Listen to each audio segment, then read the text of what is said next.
소리나는 쟁반.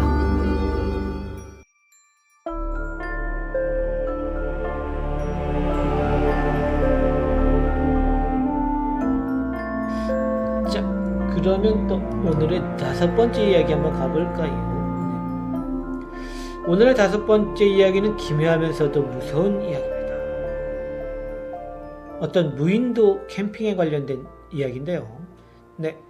자, 그럼 오늘의 5번째 이야기, 기묘하면서도 무서운 이야기 시작하겠습니다. 호주는 지난 여름에 일어났던 일을 생각하면 지금도 머리카락이 위로 치솟을 정도로 소름이 끼친다. 호주는 지난 여름에 어쩌다 커플 여행에 끼게 되었고 친구 커플과 무인도를 같이 가게 되었다. 눈치 없이 그들을 따라가게 된 데는 다 이유가 있었다. 원래는 친구 여자친구가 또 다른 친구를 데려오기로 했는데 막판에 오지 못한다고 연락을 해왔다. 호준도 짐을 다 싸가지고 출발지에 갔기에 그냥 따라 나섰다. 커플이라고 하지만 다행히 원래부터 알고 지내던 친구들이라 불편함은 없었다. 그리고 막상 온통 바다만 보이는 무인도로 가보니 답답하던 속도 시원해지고 기분도 좋았다. 친구 커플과 즐겁게 바닷가에서 놀고 저녁도 먹고 술도 마시며 시간을 보낸 호주는 바닷가에 쳐놓은 텐트 중 하나에 홀로 들어갔다. 술을 많이 마셔서 그런지 금세 잠이 들었다. 한참 그렇게 잠을 자고 있는데 누군가 호준을 내려다보는 느낌이 있어서 눈을 번쩍 떴다.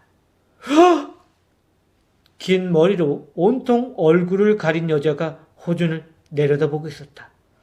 순간 호준은 친구의 여자친구 미정을 떠올렸다. 그녀도 머리가 길었다. 하지만 미정이가 그의 텐트로 올 일은 없었다. 누구야? 그가 소리를 지르니 여자의 긴 머리가 자동문처럼 양옆으로 갈라졌다. 그리고 눈에서 피를 뚝뚝 흘리고 있는 낯선 여자가 희죽 웃었다. 사람 살려! 호주는 바로 텐트 밖으로 뛰쳐나갔다. 그 소리를 들은 친구 정규와 미정이가 밖으로 뛰쳐나왔다. 무슨 일이야? 정규가 물었고 호주는 자초지종을 말했다. 정규는 조심스럽게 호준의 텐트를 들여다봤다. 하지만 그 속엔 이미 아무도 없었다.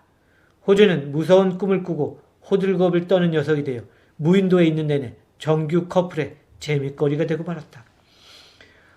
이상하네. 분명히 꿈은 아니었는데. 시간이 지나면서 호준도 슬슬 자신이 본 것에 대한 확신이 없어졌다. 그리고 이제 3박 4일의 일정을 마치고 집으로 돌아오는 배에서 호준은 다시 한번 비명을 지르고 말았다. 정규의 여자친구 미정의 얼굴이 그 피 흘리는 여자로 보였기 때문이었다. 그 후로 정규는 그 커플과 만나지 않았고 얼마 후 정규는 원인을 알 수 없는 이유로 죽음을 맞이하고 말았다. 장례식장에 만난 미정이 슬며시 호준에게 다가와 속삭였다. 이제 네 차례야. 기대해. 호준은 그 자리에서 얼음처럼 굳어버렸다. 오늘의 5번째 이야기, 기묘하면서도 무서운 이야기였습니다.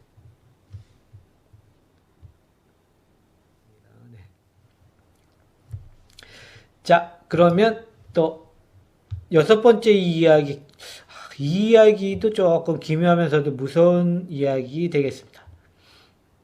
자, 6번째 이야기는 미용실에서 벌어진 이야기고요. 자, 지금 오늘의 6번째 이야기 시작하겠습니다.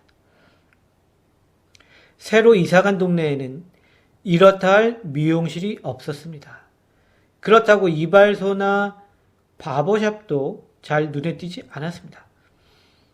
머리를 깎을 곳이 마땅치 않았던 우석은 다른 동네나 원래 살던 동네의 단골 미용실에 가서 머리를 잘라야겠다고 생각했습니다. 그러던 중에 그의 눈에 이상한 미용실 하나가 들어왔습니다.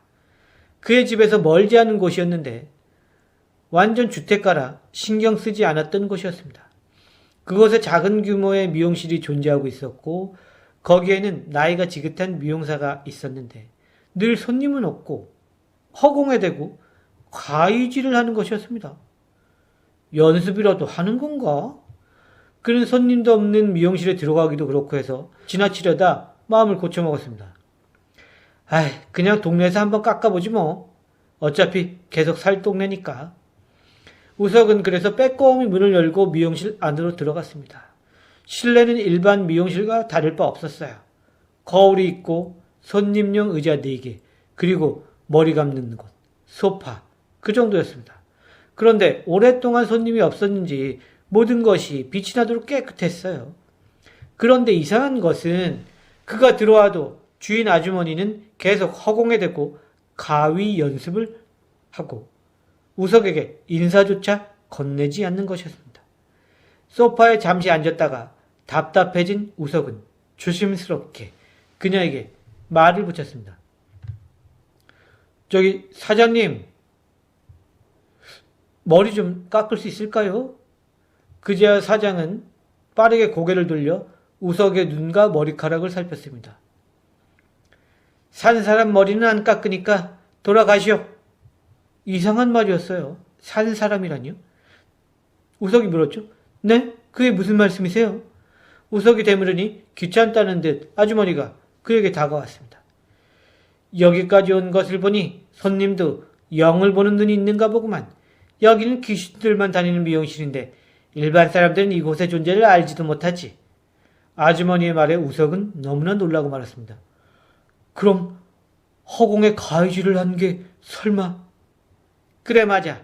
지금 아주 머리가 긴 귀신을 상대하고 있지. 눈을 가늘게 한번 떠보라고. 그쪽도 보일 듯 싶은데. 우석은 아주머니의 말에 홀린 듯 눈을 가늘게 떴습니다. 그랬더니 정말 머리가 긴 귀신이 그의 눈에도 보였습니다. 으악! 우석은 놀라 뒷걸음질을 쳤습니다. 그의 귀에 귀신 미용사가 하는 말이 들려왔습니다. 지금은 무섭지만 차차 익숙해질걸? 일자리 없으면 나중에 여기로 오라고. 아주 혼자서 힘들어. 귀신들은 들이닥치는데. 우석은 그 후로는 다시는 그쪽으로 가지 않게 되었고 머리도 집에서 스스로 자르게 되었습니다. 오늘의 6번째 이야기, 기묘하면서도 무서운 이야기였습니다.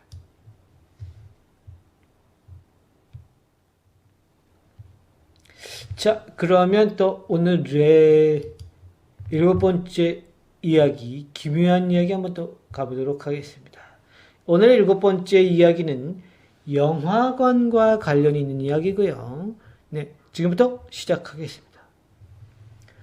원래는 동네 영화관에는 잘 가지 않았습니다. 늘 여자친구가 있었기에 시내에 있는 대형 멀티플렉스 극장에 가는 게 당연한 일이었습니다. 하지만 최근에 여자친구와 헤어지고 혼자 지내는 시간이 길어지면서 동네 영화관을 찾게 되었습니다.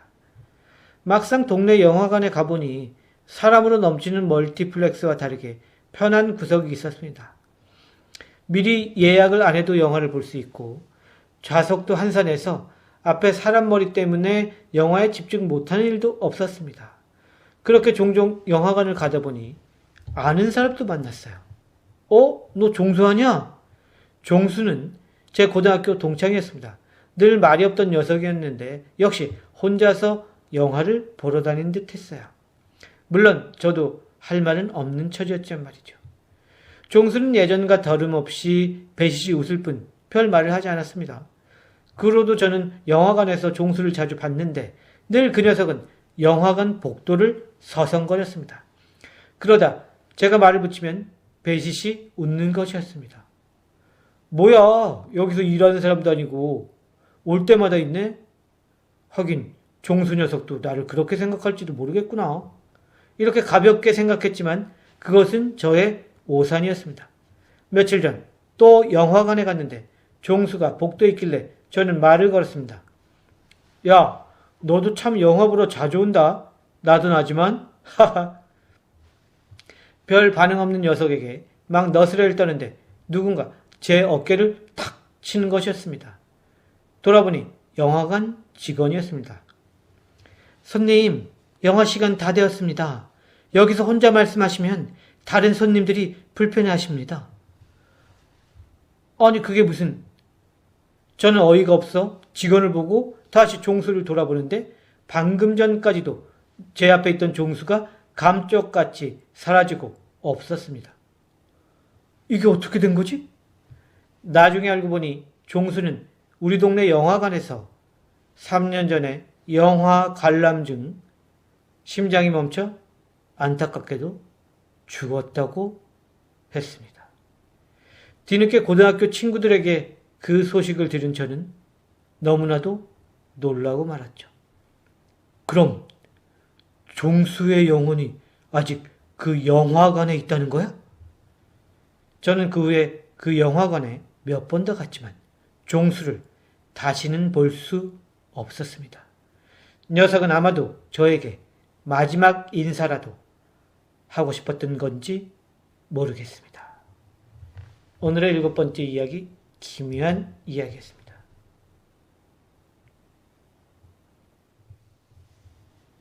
자, 그러면 오늘의 마지막 이야기 진행을 하고 하도록 하겠습니다.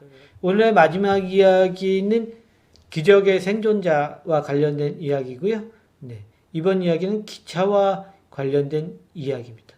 오늘의 8번째 이야기 실화 사건 시작하겠습니다. 2006년 텍사스 기차 차량 기지에서 일을 하던 트루먼 던컨은 어느 날 기차 앞부분에 탑승하고 정비구역 쪽으로 이동하다가 그만 미끄러져 선로에 떨어지게 됩니다. 그는 바로 일어나 사고를 피하려 했지만 안타깝게도 그의 다리는 기차 밑으로 빨려 들어가고 말았습니다. 그는 발버둥을 쳤지만 그것은 괴물처럼 그를 집어삼키고 말았습니다. 기차는 22m 넘게 그를 끌고 간 뒤에야 멈춰섰습니다. 후에 던컨이 한 말에 의하면 그 고통은 이루 말할 수 없는 것이었다고 합니다. 그 결과로 그는 하반신의 거의 모든 부분을 잃게 됩니다. 하지만 그는 포기하지 않고 의지를 불태워 기차에 깔린 상태로 911에 전화를 하게 됩니다. 그 상황에서도 뒷주머니에 있던 핸드폰을 기억해낸 것이었습니다. 앰뷸런스가 오고 911 대원들이 도착했습니다. 그들은 그를 보고 무척이나 놀랐습니다. 하반신이 기차에 깔려 있는데도 살아있었기 때문이죠. 늘 위험한 장소에 출동해서 사람들을 구하는 그들임에도 한 번도 보지 못한 장면이었습니다.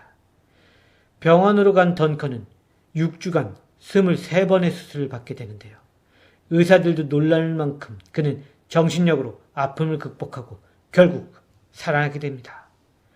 대부분의 사람들이 기차 사고를 당하면 죽는다고 생각하는데 그는 그것을 이겨낸 것이었습니다. 그가 이렇게 삶의 의지를 불태우면서 살아날 수 있었던 그 원인은 무엇이었을까요? 던컨은 이렇게 말합니다. 그가 살아날 수 있었던 이유는 바로 가족 때문이라고 말이죠. 그에게는 사랑하는 와이프와 자녀들이 있었습니다. 그 힘든 순간에도 늘 그들을 생각하고 있었다고 합니다. 현재 던컨은 차량 기지에 있는 사무실에서 근무하고 있습니다. 많은 사람들에게 영감과 용기를 주면서 말이죠. 그의 생존은 한마디로 기적이었습니다. 오늘의 마지막 이야기, 실화 사건이었습니다. 지금까지 소리난 책방 메인 작가 배 작가였고요. 오늘 참여해주신 모든 분들 감사합니다. 빠이.